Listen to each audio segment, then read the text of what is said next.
Pasca pengaduan 6 anggota DPRD terkait dugaan penyimpangan anggaran dana COVID-19 di wilayah Sumatera Barat, Komisi Pemberantasan Korupsi KPK RI diharapkan dapat segera memproses laporan tersebut.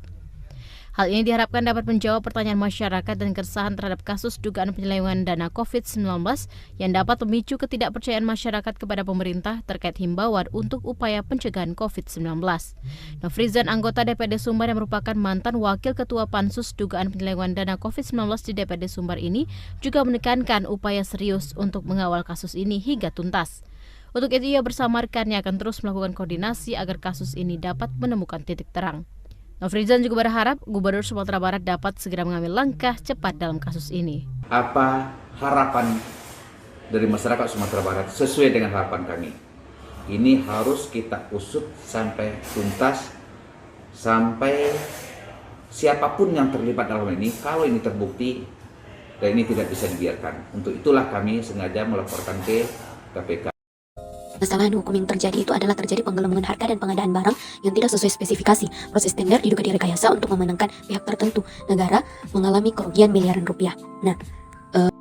Kemudian pihak-pihak yang terlibat adalah pejabat Dinas Kesehatan Provinsi Sumbar, rekanan atau kontraktor penyedia alat kesehatan, aparat penegak hukum atau KPK, masyarakat sebagai pihak yang dirugikan karena layanan kesehatannya itu tidak maksimal. Kemudian ketimpangan hukum yang terjadi itu hanya sebagian pelaku yang ditangkap. Kemudian dugaan intervensi politik dalam proses penyidikan, ada pihak yang dapat hukuman besar ringan meskipun perannya besar. Kemudian perspektif sebagai Mahkamah Agung itu adalah sebagai hakim Mahkamah Agung, tugas kami adalah memastikan bahwa proses peradilan berjalan adil, objektif, dan berdasarkan bukti yang sah secara hukum. Dalam kasus ini, Mahkamah Agung itu berkepentingan agar tidak ada pelanggaran dalam proses kasasi maupun banding.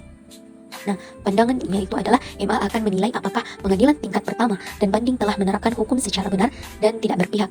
Jika terbukti ada keberpihakan atau pelanggaran asas keadilan, misalnya ada upaya suap, intervensi politik, atau penjatuhan vonis yang terlalu ringan tanpa dasar, maka MA akan membatalkan putusan sebelumnya dan menjatuhkan putusan yang adil. Ketimpangan yang terjadi seperti perlakuan berbeda antara pelaku utama dan bawahan akan kami koreksi melalui putusan kasasi. Mungkin hanya itu. Terima kasih. Waalaikumsalam warahmatullahi wabarakatuh.